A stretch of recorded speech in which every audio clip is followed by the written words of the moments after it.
Welcome to Falls Count Anywhere, where the wrestling ring meets the heart. Hosted by the gentleman Jody Powell, join us as we dive into the latest pro wrestling news and rumors, from the electrifying world of WWE to the inspiring stories of wrestling for Christ. This is your all-access pass to the action, the faith, and the hope. This is Falls Count Anywhere.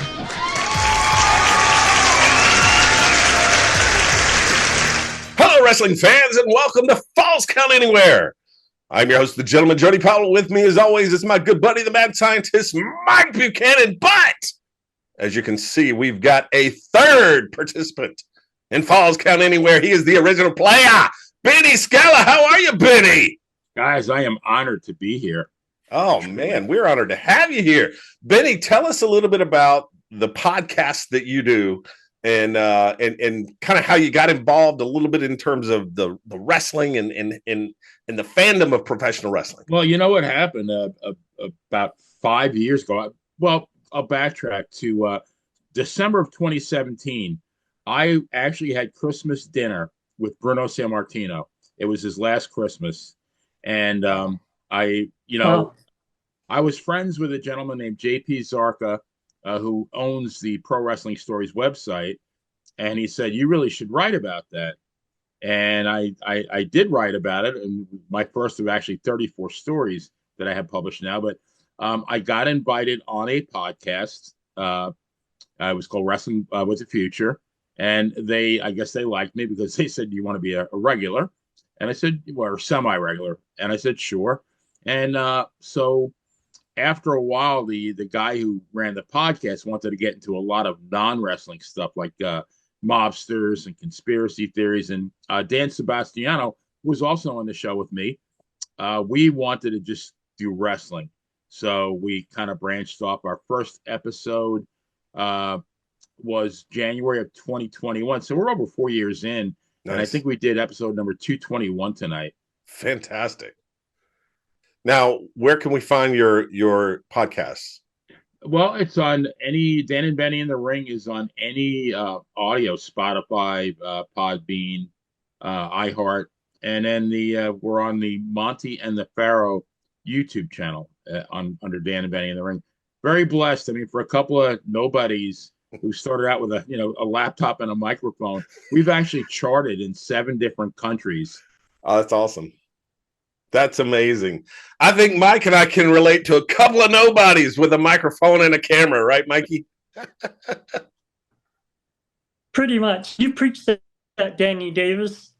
Yeah. Davis. Yeah, I forgot the referee shirt. Yeah. So what's the deal there? So as you know, fans, we said last week this was going to be our WrestleMania preview, but I have to talk just a minute about Wrestling for Christ and what happened last Saturday night on Saturday Night Praise and Power Hour.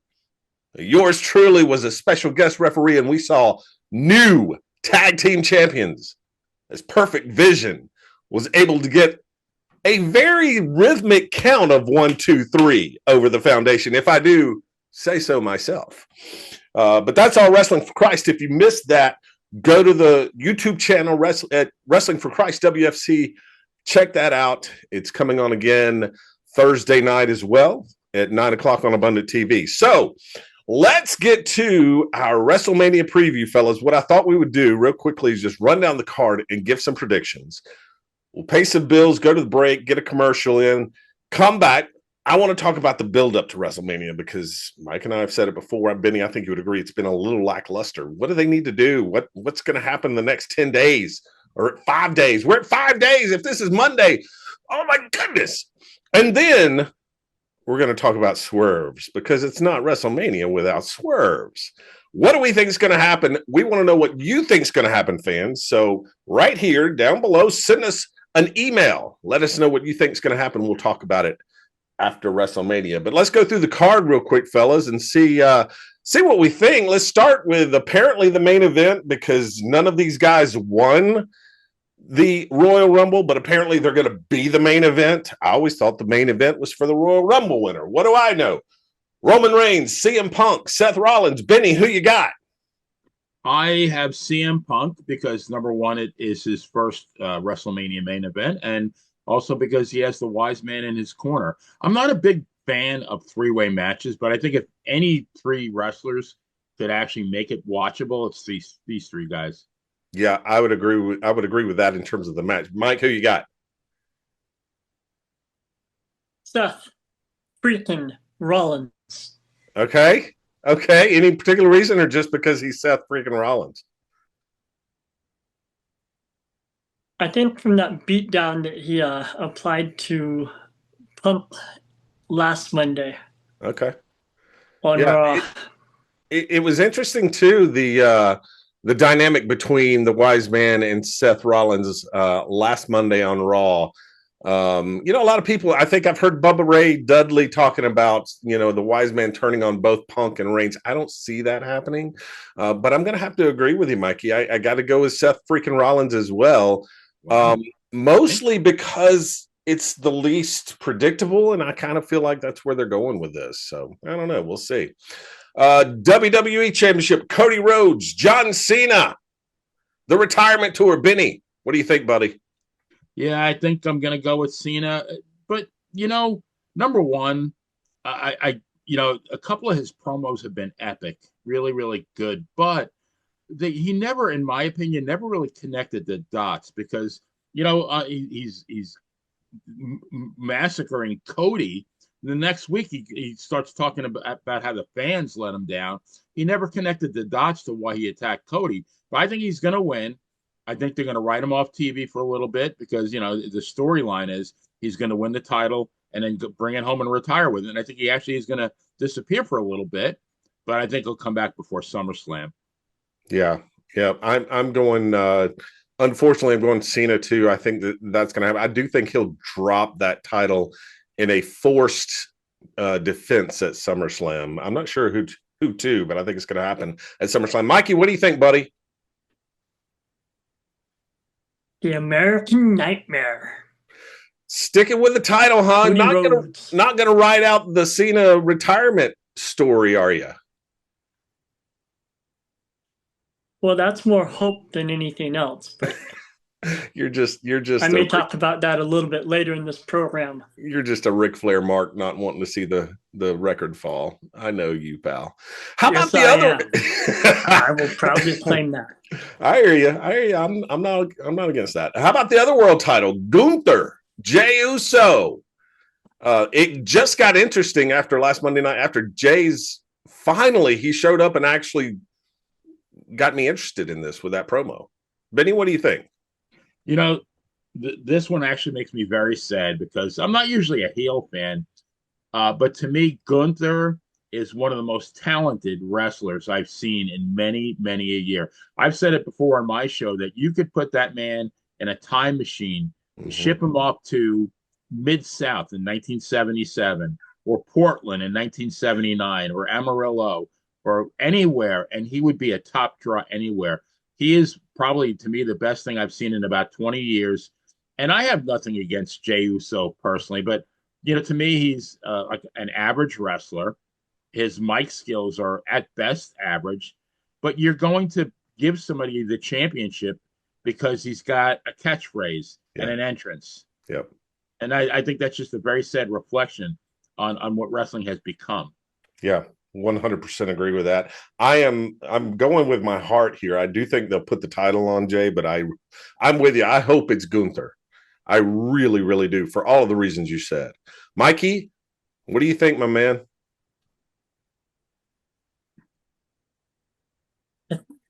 I think we're unanimous. We all want it to be Gunther. I have no use for Uso held in a belt. Well, I would agree with all of that.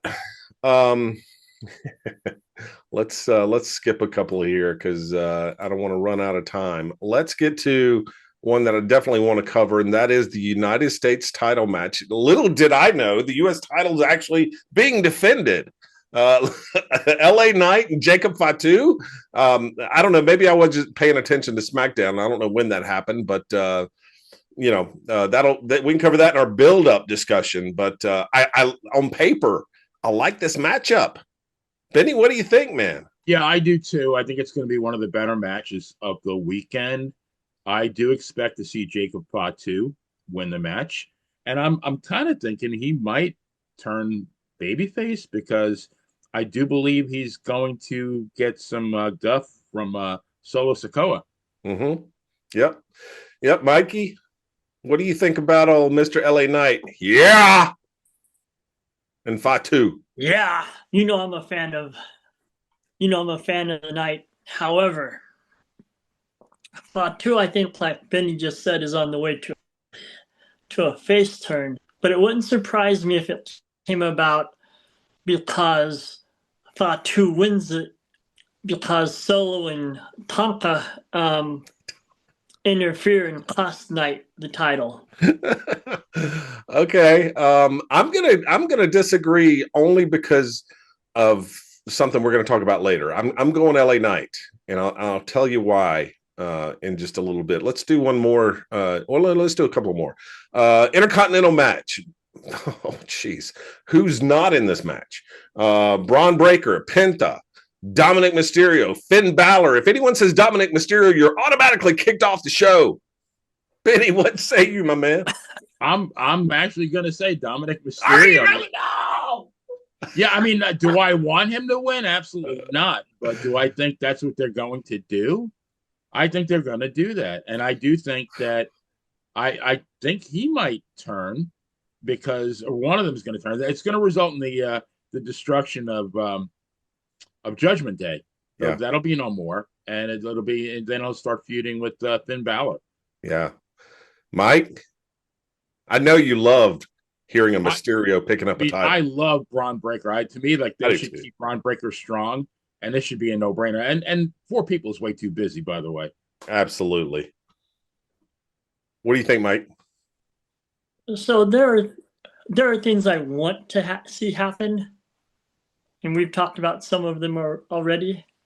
If there's one thing that has to happen, Breaker has to retain.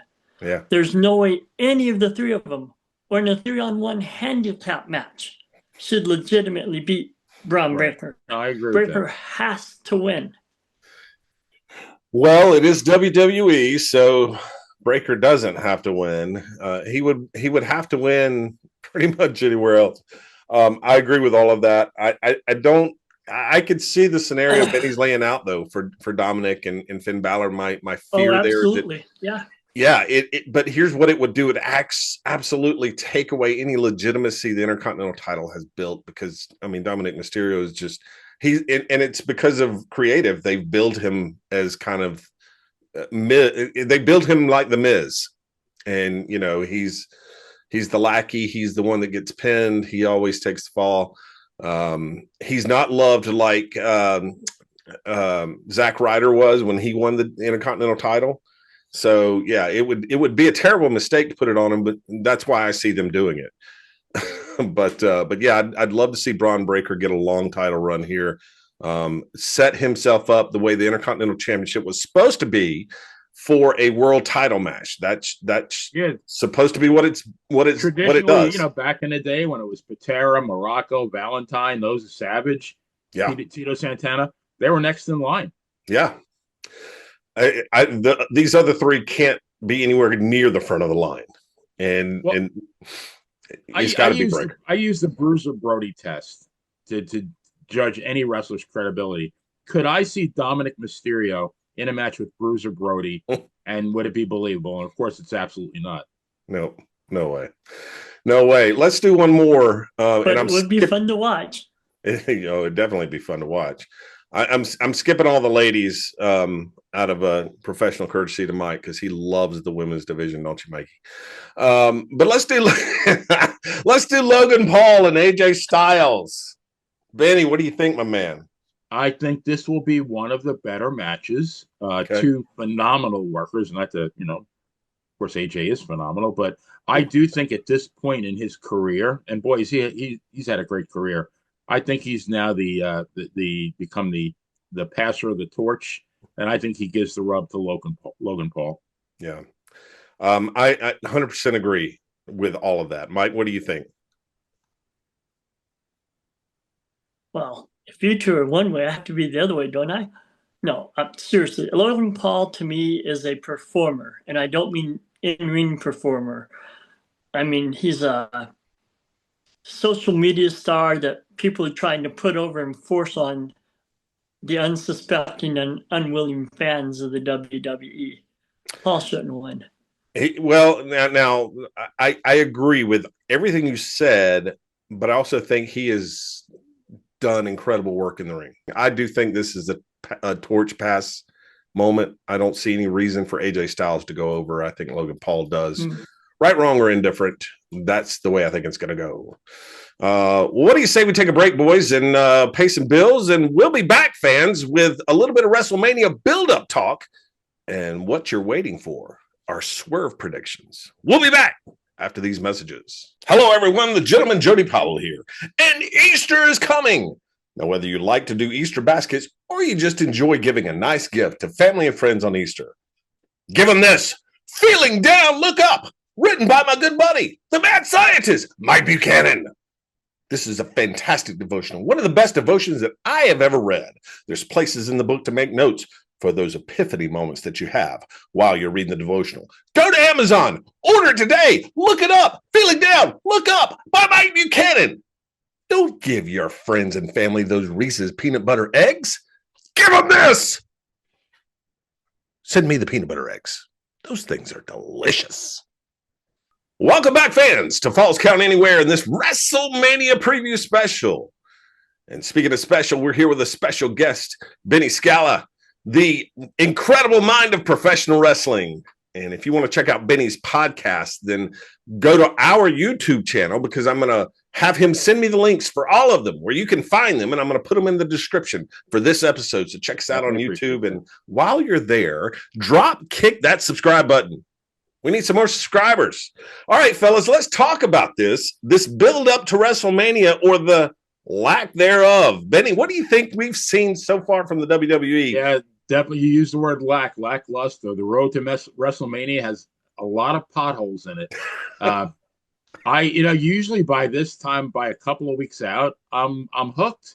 I am very not hooked. I mean, as a wrestling fan and as a podcaster, I mean, I'm almost at this point going to watch it out of obligation, not out of interest, and that's not a good thing.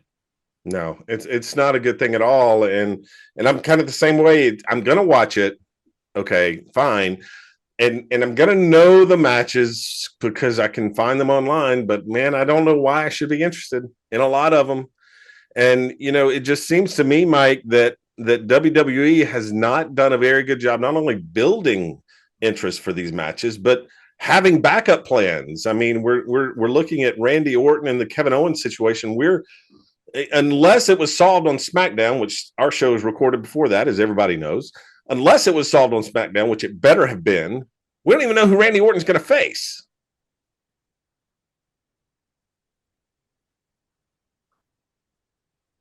Yeah, and that's a little bit problematic at this point. I mean, a couple of weeks out, a week out, it's a little problematic if you don't have the match set. But I have a theory on that one. I mentioned earlier the U.S. title. Guys, I mean, we've got title matches that are just being kind of thrown together. Did I miss this whole Jacob Fatu LA Knight thing? I mean, maybe I did, but I just don't remember there being like any kind of reason for this match. Benny, did you remember seeing anything about this? No. Again, I really think that they are just throwing stuff against the wall and seeing what sticks. And what about the bloodline? I mean, they've kind of like just, gone via the way of attrition. No, you don't see them anymore. Yeah.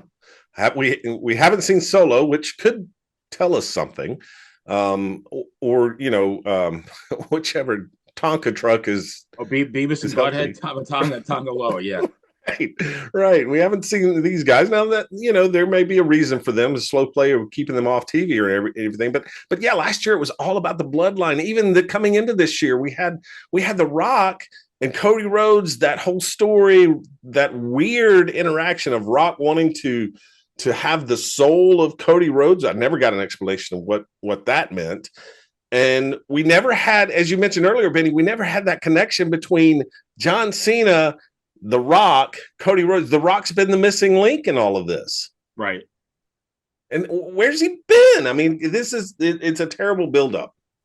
There's I mean, I don't know that you even have enough time left to tie it all together. No, you don't. You don't, and that's too bad. I feel like it's just been a wasted opportunity. Mike, I feel like some of this is due to the fact that Raw is on Netflix. It's just ever since they've gone to Netflix, Raw has felt just a little different and not in a good way. Well, they have a quote new audience unquote, which is just basically everybody that was watching them on USA or TNT is now watching them on Netflix, and they can use a couple of other words that they couldn't use on the other network. Yeah, this is a horrible buildup, and I swear, if anybody else asks Paul Heyman for a favor or tells Heyman that they owe them a favor, I'm gonna fly out there and punch somebody in the mouth myself. This is just ridiculous. Yeah, a little bit of lazy writing there, I think. And I'm gonna give Mike the willies here when I say this, but I think the most build up to the match to any of the matches that we've seen so far. Yes, I am going to say it. It's Jade Cargill and Naomi, Mike, your favorites. And I'm not saying it was a good build up, but at least we have some reasons behind it. It's Flair and Tiff, to be honest. Okay. Yeah. Okay. I could buy that one. But only because they went off script and started talking about each one's ex-boyfriends and current boyfriends. And that's just high school drama. I thought I was watching Jerry Springer. It was very Springer-esque, Benny. You're right. Yeah, that's what Mick Foley would call cheap heat. It's exactly what it was, and unscripted and not the kind of build-up WWE wanted. It's the kind they probably needed because at least it told a story. But I just don't know. I don't think we've had that build up. As you said, the road to WrestleMania has been paved like a South Carolina road because there are potholes everywhere. Well, fans, I tell you what, you want to stick around for the last segment because coming up, the three of us are going to talk surprises, things to expect, the unexpected at WrestleMania. Stay tuned. Hello, wrestling fans. The gentleman Jody Powell here. Are you searching for an engaging speaker for your next church event, civic meeting, industry conference, or a company-wide motivational session? Well, look no further. I'd be honored to bring energy, insight, and inspiration to your event. With experience as a 2022 Toastmasters World Championship of Public Speaking semifinalist, I know how to connect with audiences, both large and small. Whether it's an intimate gathering or a packed auditorium, I'll deliver a memorable and impactful message tailored to your needs. Visit today at www.jodypowellspeaks.com to explore my keynotes, talks, and trainings. Let's make your next event unforgettable. Book me today. You'll be glad you did. Well, welcome back, fans, to Falls Count Anywhere, and it is time for what we all watch WrestleMania to see. The swerves, the surprises. What are the things we should expect not to expect? Benny, I'm going to start with you, my man. What's one thing that you think could possibly happen that would surprise us all at WrestleMania? Well, I don't know how much of a surprise it will be, but I do believe that Bianca Belair will turn heel and she will win the title. Now, my gripe with that is I do believe that she should have been the one to be responsible for Jade Cargill's injury. I think they should have pulled the trigger on that a while ago and had her. Somehow they still could have worked her into the title match. But, I just don't. I'm Naomi out. My problem is, with the WWE and the fact that there are no more territories, you wind up seeing a guy like The Miz for 20 years in a row. You wind up seeing Naomi, for the better part of 15 years in a row. Back in the day, you could wrestle in the WWF. You're there 9 months, 12 months, then you go away. You go to Florida, you go to Georgia, you go to California. You come back 2 or 3 years later, all of a sudden you're new again. You have the same Naomi. Now, what do they put caution tape on her outfit? I mean, and I'm supposed to be happy about that? But it glows, Benny. It glows, man. I know. I'm being a bit harsh. I know. But so I do see that happening. I do see some kind of turn happening in that 4-way for the IC title. I'm not sure. I do think they're going to turn. I do they turn Dominic babyface? I mean, that would be a really, really crazy, but I mean, I wouldn't put it past them. Yeah, I don't know. I think maybe the other thing is with the U.S. title match. I do think we're going to see something with. I think we mentioned it earlier with either Solo Sikoa or Beavis and Butt Tama Tonga and Tonga Loa ruining it for LA Knight and costing him the match and enabling. But I believe Fatu is going to win that match. Yeah, yeah, I agree with that one. With an asterisk, I think Solo Sikoa will cost Fatu the match. Oh, and Fatu turns face. And he and Solo do a program for a while. I think it's just inevitable for Jacob Fatu to turn face. Yes. I don't think Solo Sikoa makes a good face, and so I don't see how you pair those two. I don't think he makes a good heel. Yeah, that's true. That's true. And he's another one. You're kind of burned out on him, and it's good that he's been off television. And I'm not sure they should bring him back for this WrestleMania, although right. I think they're going to. Mikey, what do you think, buddy? What's one that you've got on your radar that we should be looking out for? Sami Zayn comes back and somehow inserts his face or body into that main event on night one with Reigns and Punk and Seth. Oh. Interesting. Okay. Throwing Sami Zayn into the triple threat. I actually think they're going to make – I think if they go through with this whole Kevin Owens injury angle – which I think it's an angle. I know everyone said, oh, it's legitimate. WWE's confirmed it. They have sources, blah, blah, blah. If you're going to do it, I mean, that's the right way to do it. You should make it seem real. I don't trust Owens enough to believe that he's actually hurt. And I do think you could possibly see Sami Zayn inserted to that Randy Orton match somehow or other. And at WrestleMania, I think you could see the unification of little Owens Zayn tag team taking out Randy Orton. I don't know. It'd be interesting to see. What else you got? Throw one out there. Somebody throw another one out there. Well, you got the X Factor, The Rock, and I mean, he's kind of disappeared. I mean, you know that he's going to be involved in some way. Yeah. I never thought I would say this, Benny. Go ahead. Go ahead, Mike. What were you going to say? You're going to say the same thing I am, I think. No, trust me. You were not going to say what I was about to say. What I was about to say is I hope not. And I never thought I would say that about The Rock. I hope he's not there.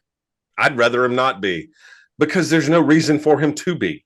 They haven't given me a reason. They haven't built the storyline. We haven't seen him since whatever that is. So I hope he's not there. He will be, but I hope he's not. What were you going to say, Mike? Sorry. See, now when you hear this, you'll know. No, I would have never said that, Mike. You're absolutely right. I don't want Cena to win the belt. I've heard Ric Flair make comments that he might be there to try and cost him because he wants to hold the record. I've heard the Rattlesnake, Stone Cold Steve Austin, say that he will fly to Vegas so that if Cody needs help, he's available. Here's how I want WrestleMania to end, gentlemen. It's Cena and Rhodes. Rhodes is in trouble. Cena's about to polish him off. When all of a sudden, somebody comes running down from the back and hits him with a newly won women's heavyweight title. Charlotte Flair. Taking out John Cena for her dad? Daddy to keep the record. Okay. Absolutely. Okay. I'm not opposed to it. You would have never said that. We shall see, fans, because WrestleMania is coming up this Saturday and Sunday. Now, you can watch Saturday Night Praise and Power Hour with the WFC at 6 p.m. and then flip it over to WrestleMania. So you can watch real wrestling and then you can watch the WWE. But that's all the time we've got. Benny, my man, thanks for being on. We're going to have you back. We thoroughly enjoyed having you on here, my friend. Pleasure was all mine. Fans, stay tuned because coming up next is Chris Whaley, Jeff Dixon on The Clash on Abundant TV.